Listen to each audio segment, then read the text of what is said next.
নমস্কার, শুরু করছি বাংলা বাজারে মতামত। আমি অনিকেত চট্টোপাধ্যায়। আমাদের প্রথম বিষয়, মানুষকে গরু ছাগল মনে করেন যোগী মোদি। শ্রাবণ মাসে শিবের মাথায় জল ঢালতে যাওয়ার রেওয়াজ সারা দেশ জুড়েই আছে। বোম বোম তারক বোম আমরা ছোট্টবেলায় বোমা ভাবতাম। তখন অবশ্য এত বেশি ছিল না, তবুও শুরু হয়েছিল। ভোলে বাবা পার করেগা।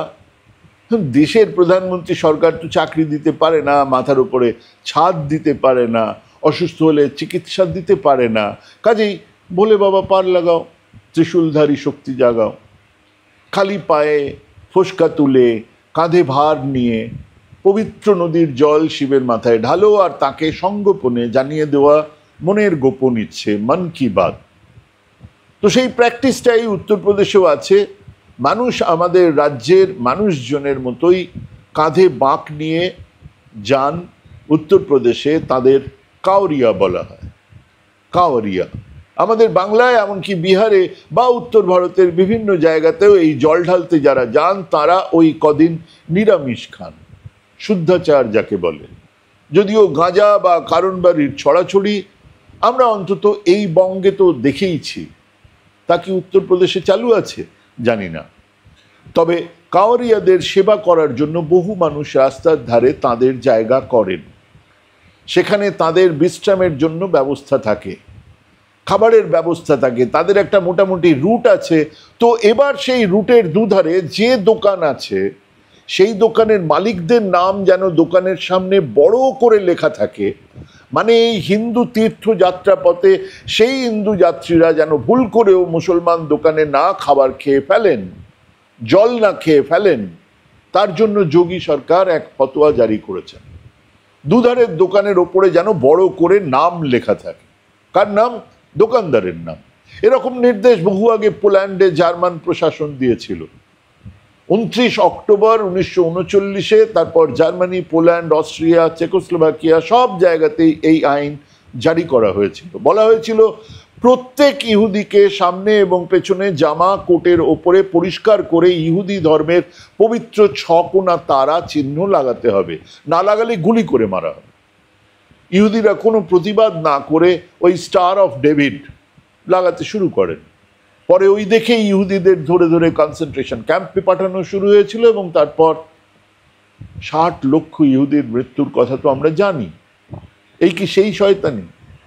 সেদিন বলা হয়েছিল ইহুদিদের জন্য, তাদের চিহ্নিত করার জন্য এটা একটা ব্যবস্থা। আজ ধর্মকে বাঁচানোর জন্য এরকম এক নির্দেশ দিল যোগী সরকার। এদিকে সবকা সাথ সবকা বিকাশের বাওয়াল দেনেওয়ালা প্রধানমন্ত্রী চুপ করে খেলা দেখছেন। উত্তরপ্রদেশ আপাতত গুজরাটের পরে তার ল্যাবরেটরি, পরীক্ষাগার। তিনি দেখে নিতে চান কেমন করে কোন রাস্তায় দেশের সংখ্যালঘু নাগরিকদের দ্বিতীয় শ্রেণীর মানুষ করেই রেখে দেওয়া যায়। উত্তরপ্রদেশে সংখ্যালঘু মানুষ আছেন কম বেশি 20%। এই কাওরিয়া যাত্রার কথা আকবরের সময়, সেই সময়ের ইতিহাসে পাওয়া যাচ্ছে। মানে তারও আগে থেকে অনেক পুরনো দস্তুর।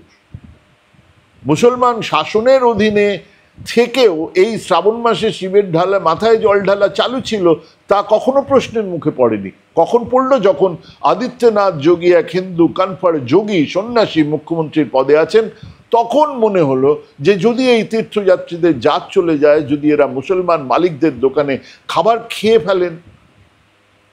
আচ্ছা, মালিক হিন্দু হলেই তার মানে মুসলমান কর্মচারী রাখা যাবে না? এটাও তো প্রচ্ছন্নভাবে বলা হচ্ছে। আচ্ছা, ওই রাস্তায় KFC-র কি হবে, বার্গার কিংয়ের কি হবে? যে দোকানের মালিক হিন্দু এবং মুসলমান যৌথভাবে, তার কি হবে? যদি কোনো কোম্পানি থাকে, ধরুন কলগেট পামলিভের শেয়ার মুসলমানদের কাছে নেই, কলগেট দিয়ে দাঁত মাজা বন্ধ করে দিতে হবে। খুদা না খাস্তা ওই পথেই যদি একটা অ্যাক্সিডেন্ট হয়, গুরুতর আহতদের রক্ত দিতে হয়, তখন ব্লাড ব্যাংক থেকে হিন্দু রক্ত আনা হবে। কোন টেস্টে জানা যাবে যে সেটা হিন্দু রক্ত? আহাম্মক কি গাছে ফলে? আরেক আহাম্মক আমাদের চোখে আঙুল দাদা রুদ্রনীল ঘোষ সেদিন মাইনরিটির, সংখ্যালঘুর সংজ্ঞা দিচ্ছিলেন। কোথা থেকে দিচ্ছিলেন জানি না।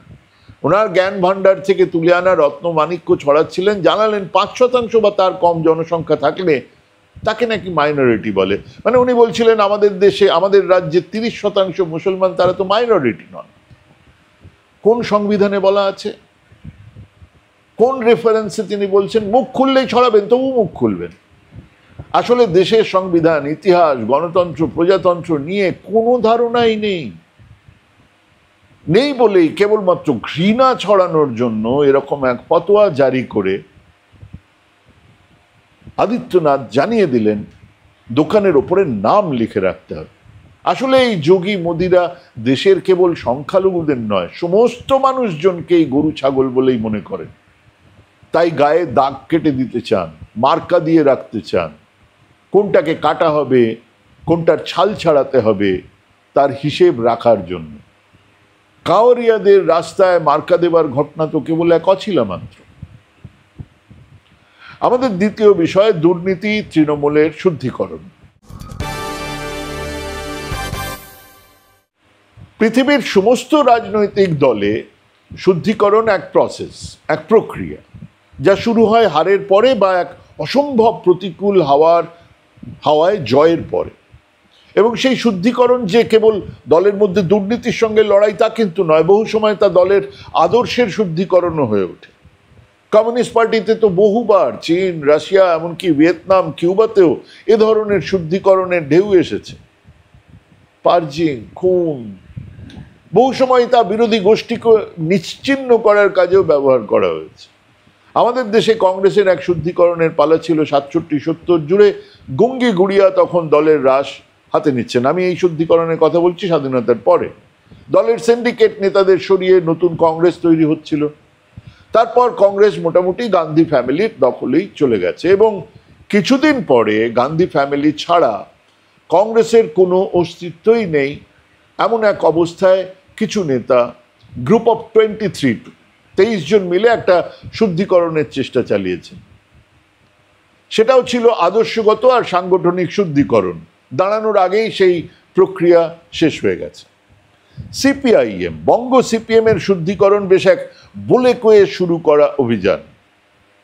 কিন্তু সে শুদ্ধিকরণ হচ্ছে এটা তো শোনা গিয়েছিল, কিন্তু হয়েছিল আদতেই সেই প্রক্রিয়া আদৌ কোনো কাজ করেছিল কিনা জানা নেই, কারণ তার আগেই পপাত চ মমাত চ। আজকের গণশক্তির প্রথম পাতায় খবর, মমতা মেনে নিলেন দলে দুর্নীতি আছে, তাই শুদ্ধিকরণ চাইছেন। সেদিনকে সিপিআইএম শুদ্ধিকরণ কিসের জন্য চেয়েছিলেন? আসলে এটাই ঘটনা যে প্রত্যেকটি পলিটিক্যাল পার্টি একটা সময়ে এসে দাঁড়িয়ে শুদ্ধিকরণের কথা ভাবে। বিজেপির কোনো শুদ্ধিকরণ আপাতত হবে না, মোদি সাহেবের নেতৃত্বে তা সম্ভব নয়, কারণ এই জামানাতে বিজেপি নিজেই হয়ে উঠেছে এক ওয়াশিং মেশিন। যাবতীয় নোংরা আবর্জনা তারা কুড়িয়ে বাড়িয়ে জড়ো করছেন এবং তারপর তাদের মিস্টার ক্লিন চিট দেওয়া হচ্ছে। কিন্তু এটাও ঠিক যে এই রেজিম, এই মোদি শাহ জামানার অবসান হলে আমরা কিন্তু বিজেপিতেও একটা বড় সড় শুদ্ধিকরণের প্রক্রিয়া দেখতে পাই। কিন্তু যে কারণে আজ হঠাৎ এই শুদ্ধিকরণের কথা পাড়া, তা হলো তৃণমূলে কি এক বড় সড় শুদ্ধিকরণ হতে যাচ্ছে। তৃণমূলের আদর্শগত জায়গা নিয়ে তো কোনো বিবাদ নেই এবং তা তো মমতা বন্দ্যোপাধ্যায়ের একান্ত নিজের ব্যাপার। উনি দলকে নির্দেশ দেন, উনি ওনার চিন্তাভাবনা থেকেই দেন। খুব কমই তা অন্য কারোর চিন্তাভাবনা দিয়ে প্রভাবিত হয়, হলেও আমি তা জানি না।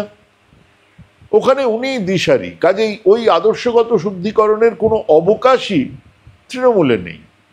তাহলে বাকি পড়ে থাকে দুর্নীতি, কাটমানি, টাকা কামানো, ক্ষমতার অপব্যবহার ইত্যাদি। তো এই সবে ভোটে জিতেই এখনই এই সব বিষয়ে নিয়ে নেত্রী বা দলের 2 নম্বর নেতা অভিষেক বন্দ্যোপাধ্যায়ের মুখে এত তীব্র তীক্ষ্ণ উচ্চারণ কেন? তাহলে দুটো জিনিস মাথায় রাখতে হবে। এক তীব্র প্রতিষ্ঠান বিরোধিতা, দুর্নীতি নিয়ে তুঙ্গে ওঠা বিরোধীদের প্রচারের উল্টো দিকে দাঁড়িয়ে তৃণমূল জিতেছে 2021, 2024-এও। কিন্তু বিজেপির ভোট বেড়েছে, মধ্যে হাইফেনের মতো সিপিএম কংগ্রেসের ভোট আরো কমছে। সামনে 2026, 15 বছরের প্রতিষ্ঠান বিরোধিতার মুখোমুখি হতে হবে, যে প্রতিষ্ঠানের খাপে খাপে জায়ান্ট সিং, জেসিবি, শেখ শাহজাহান, দেবাশিস প্রামাণিক, অসংখ্য খাঞ্জা খাঁ বসে আছেন। দলের স্ফীতির সঙ্গে তারাও স্ফীত হয়েছেন। তারা বেড়েছেন, বাড়ছেন। প্রতিদিন এদের জন্যই কিছু করে ভোট কমছে, এবং এরকম কোনো একজনের ঘটনা যে কোনো মুহূর্তে সব ভাসিয়ে নিয়ে যেতে পারে। আজকের হোয়াটসঅ্যাপ, ফেসবুক, সোশ্যাল মিডিয়া আর সংবাদ মাধ্যম নির্ভর আন্দোলন কখন কোন আকার ধারণ করবে কেউ জানে না। বোঝার আগেই মুক্তিযোদ্ধারাই ভিলেন হয়ে যায় বাংলাদেশেই। আর 2026-এর মে, মানে 2 বছরও নয়, এর মধ্যে মিউনিসিপ্যালিটি কর্পোরেশন নির্বাচন আছে, সব মিলিয়ে হাতে সময় কম, কিন্তু বোঝা বাড়ছে, এটা নেত্রী বুঝেছেন। রাজ্য জুড়ে বিভিন্ন প্রকল্পে কোটি কোটি মানুষ সরাসরি উপকৃত হচ্ছে, কিন্তু সেই উপকারের এক্সপায়ারি ডেট আছে। কাজেই মানুষকে বোঝাতেই হবে যে তাদের পাড়ায় পাড়ায় গজিয়ে ওঠা এইসব উরুকাতু মদনাদের পাশে দল নেই। আর উরুকাতু মদনাদের এক অংশকে জেলে পাঠিয়ে দল থেকে সরিয়ে বাকিদের বোঝাতে হবে যে এই বাড়াবাড়ি দল পছন্দ করছে না। আমাদের দেশে সংসদীয় গণতান্ত্রিক কাঠামোতে এক নিখাত দুর্নীতির ছায়াও মারাবো না, একেবারে ভাজা মাছ উল্টে খেতে পারে না তেমন দল কি সম্ভব? কোনো পণ্ডিতের দরকার নেই। নির্বাচনের পর নির্বাচন মানুষের রায় সাফ বলে দেয়, বিরাট বিরাট দুর্নীতি নিয়ে তারা মোটেই চিন্তিত নন। রাজনৈতিক নেতাদের দুর্নীতি তাদের কাছে অত্যন্ত স্বাভাবিক বিষয়, কিন্তু বাড়ির পাশে এই উটকো মাস্তানি তারা সহ্য করবেন না। কাজেই কোন গোয়েঙ্কা, কোন লটারি কিং কাদের নির্বাচনী ফান্ডে কত টাকা দিয়েছেন, কত হাজার কোটির টেন্ডার বার করে নিলেন, বা দলের নেতা চার্টার প্লেনে ঘুরছেন কিনা তা নিয়ে মানুষের মাথা ব্যথা নেই। মানুষ তার লক্ষ্মীর ভাণ্ডারে টাকা বার করতে কাটমানি দিতে হচ্ছে কিনা, তার ছেলেকে কলেজে ভর্তি হতে টাকা দিতে হচ্ছে কিনা, তার নিজের চা চপের দোকান চালানোর জন্য মাস্তান সালামি দিতে রাজি নন। আর সেগুলোই বন্ধ হলে সেটা তাদের কাছে অনেক বড় কথা, তাহলেই এটা তাদের ভাষাতে জনগণের সরকার। 21-এর মিটিংয়ের রাস্তায় 2 পার্টি কর্মী বা সমর্থকদের কথাবার্তা ইতিমধ্যে ভাইরাল হয়েছে। কোর্ট দিদি বলে দিয়েছে এবার মাস্তানি বন্ধ, এবার কালোদা, নামটা আসল নয়, এবার কালোদার কি হল হয় দেখ। হ্যাঁ, এই যে দলের নেত্রী, সরকারের মুখ্যমন্ত্রী শুদ্ধিকরণ চাইছেন, প্রতিদিনের মাস্তানি আর কাটমানি খোরদের হাত থেকে দলকে বাঁচাতে চাইছেন, সেটাই তিনি বা অভিষেক বললেন। সেটাই ছিল 21-এর আসলি বার্তা। কতটা হবে? ভোট করতে এই উরুকাতু মদনা, শাহজাহান, জেসিবি, জায়ান্ট সিংদের তো চাই, কিন্তু এদের এই খুদে নাদির শাহ হয়ে ওঠার প্রক্রিয়া মানুষকে সরিয়ে দেবে। এই দুয়ের মধ্যে একটা ব্যালেন্স, একটা সীমারেখা, একটা অ্যাডজাস্টমেন্ট সম্ভব। আমার হিসেবে এই খাঞ্জা খাদের 50% ডানা ছেঁটে দিলেও প্রতিষ্ঠান বিরোধী হওয়ার অনেকটাই গায়েব হয়ে যাবে। আর সেরকম একটা প্রক্রিয়ার মধ্যে দিয়েই দলকে নিয়ে যেতে চাইছেন মমতা বন্দ্যোপাধ্যায়। দায়িত্ব তুলে দিয়েছেন অভিষেক বন্দ্যোপাধ্যায়ের হাতে। এক আইডিয়াল পলিটিক্যাল সিস্টেম নয়, এক র্যাশনাল পলিটিক্যাল সিস্টেম গড়ে তুলতে চান মমতা বন্দ্যোপাধ্যায়। 2026-এর আগে এটাই সব থেকে বড় কাজ। শুদ্ধিকরণের ডাক দিয়েছিল সিপিআইএম, আমরা ডাক শুনেছিলাম, তার ফল আমাদের চোখের সামনে আসেনি। একটা ঘটনা হলো, 1-2জনকে গ্রেপ্তার করা হলো, দল থেকে তাড়ানো হলো, এরকম রিয়াক্টিভ মেজারমেন্ট নয়। কখন ঘটনা ঘটবে তবে একটা কিছু হবে, দল চিহ্নিত করে কিছু লোকজনকে বার করবে, সেটা খবর হবে, এরকমটা কি সত্যিই করা সম্ভব? করা সম্ভব হলে বাকি সব প্যারামিটার ধরলে আবার তৃণমূল 2/3 মেজরিটি নিয়ে ফিরবে। আর যদি তা না হয়, তাহলে 21-এর জয়ের পরেও, 24-এ জয়ের পরেও 2026 কিন্তু দম ছুটিয়ে দেবে শাসক দলে। আমি বুঝছি, আপনি জানেন, হ্যাঁ মমতাও জানেন বলেই মঞ্চ থেকে মমতা বললেন, যেন কারোর বিরুদ্ধে দল কোনো অভিযোগ না পায়। অভিযোগ পেলে দল উপযুক্ত ব্যবস্থা নেবে, সেই কথাই আবার বুঝিয়ে বললেন, আমি চাই আপনারা গরিব থাকুন, তার মানে ঘরে যা আছে সেটা খেয়ে বেঁচে থাকুন, লোভ করার দরকার নেই। আমাদের তৃতীয় বিষয়, ল্যাংচা খাবেন শক্তিগড়ে? যেতে আসতে আমাদের অবশ্য কর্তব্য শক্তিগড়ে দাঁড়ানো আর কচুরি ছোলার ডাল খেলে বা না খেলেও ল্যাংচা কেনা। কেউ কেউ আবার 40, 50, 100 টাকার ল্যাংচা কিনে ফেরেন। তারকেশ্বর যান, ফিরছেন কিনছেন, শান্তিনিকেতন ফিরছেন কিনছেন, সারি সারি ল্যাংচার দোকান, যার প্রায় প্রত্যেকটাতে 30 বছর ধরে শশা আর দই খেয়ে বেঁচে থাকা প্রসেনজিৎ নাকি ল্যাংচাও খেয়েছেন তার দাবি হিসেবে প্রসেনজিতের ছবি ঝুলছে, নাকি ছবি তোলার আগেই ল্যাংচাটা শেষ করেছিলেন তাই হাতে নেই। কচুরিও খেয়েছেন, ডায়েটিং করা টলিউডের অ্যাক্ট্রেসদের প্রত্যেকের নাম সেই তালিকাতে আছে, এবং কয়েকজনের দোকানের বাইরেই ঝুলছে উত্তম কুমারের আশীর্বাদ। অতএব আপনি না খেয়ে পাশ কাটিয়ে যাবেন কি করে? সোশ্যাল মিডিয়ার সর্বজ্ঞানী উপদেশ মেনেই প্রত্যেকেই এখন কম বেশি স্বাস্থ্য সচেতন। চিয়া সিড আর কুমড়োর বীজ খাচ্ছেন, ইন্টারমিটেন্ট ফাস্টিং। কিন্তু ওই যে মেলে দিয়ে গানের পাখনা চলপান্সি বেলঘরিয়া বলে বেরিয়ে পড়লে ওসব স্বাস্থ্য সচেতনতার কাঁথায় আগুন ধরিয়েই আমরা আলু পরাঠা, কচুরি, জিলিপি আর ওই শক্তিগড়ের ল্যাংচা খাই। অনেক অনেক সময় ওই দুর্গাপুর হাইওয়ে দিয়ে যাচ্ছি হয়তো দীঘা বা অন্য কোথাও, তখন সহযাত্রিনী বলেছেন, শক্তিগড়ের অতগুলো ল্যাংচার দোকানের একটাও কি এধারে কোথাও থাকতে পারত না? জব্বর প্রশ্ন। সেই শক্তিগড়ের ল্যাংচা এবার খেতে হলে 10 বার ভাবতে হবে। বস্তা করে ভাজা রাখা ল্যাংচা রাখা ছিল, সেই ছবি আমরা দেখছি। আমরা সেই ডাঁই করে রাখা ল্যাংচার গায়ে ছত্রাক দেখছি। আমরা তো কেউ আলেকজান্ডার ফ্লেমিং নয় যে ছত্রাক ধরা, ছাতা ধরা মানে ভেম্র ধরা পাউরুটি খেয়ে পেনিসিলিন আবিষ্কারে নামবো। আমার তাই গা গুলিয়ে উঠছে। আমার তো যাওয়া আসার পথ কলকাতা, মানুষের ঘরবাড়ি কলকাতা। কচুরি ল্যাংচা আমার জীবনে নেমে আসে নরেন্দ্র মোদীর মতো, বায়োলজিক্যালি নয়, টুপ করে নেমে আসে। সেই আমার গা গুলিয়ে উঠছে। জেসিবি ডেকে গর্ত খুঁড়ে কেজি কেজি ছাতা ধরা ল্যাংচা গর্তে ফেলা হচ্ছে। আচ্ছা, এটাই কি মনে থেকে যায়? এই তো কদিন আগে কৌয়া বিরিয়ানি, মরা মুরগির বিরিয়ানি থেকে কুকুরের বিরিয়ানির গল্পে 6 লাভ হয়েছিল কাগজের প্রথম পাতা। হবে নাই বা কেন? সে তো শক্তিগড় নয়, কলকাতা, বড় বড় লোকজনেরা থাকে। তো সেই লেখালেখির সময় মনে হয়েছিল মানুষ বোধহয় আর দোকান থেকে বিরিয়ানি কিনে খাবে না। কিন্তু সেসব এখন স্মৃতি। 20 শতাব্দীতে শোকের আয়ু বড় জোর 1 বছর। ফুড ব্লগারদের কেজি কেজি বিরিয়ানির ছবি আর তার স্বাদের একই ব্যাখ্যান চলবে, বিরিয়ানি বিক্রি হচ্ছে। শক্তিগড় বলে 5-এর পাতায় কিন্তু কদিন। আমি জানি বর্ষা শেষ হবে, ধপধপে সাদা মেঘ আর কাশফুলে গল্প জমানোর আগেই আবার চলো চলো বলে বের হবে বাঙালি, থামবে শক্তিগড়ে। দাদু বলতো এই দোকানে উত্তম কুমার ল্যাংচা খেয়েছে। আরে ছাড় তোর দাদু, দেওয়ালে ঝুলছে ব্রাত্য বসু, জামানা তার, দোকানদারকে জিজ্ঞেস কর অভিষেক কি। হ্যাঁ, বাঙালি আবার দাঁড়াবে, ছাতা পড়া ল্যাংচার ছবি ফেড আউট হয়ে যাবে। কচুরি 4খানা, একটা ল্যাংচা, 2টো ল্যাংচা, শেষে আর একটা কচুরি, আরেকটু ডাল। এই তো জীবন কালিদা, অনন্ত রাধিকা, যার খোঁজও পাবে না।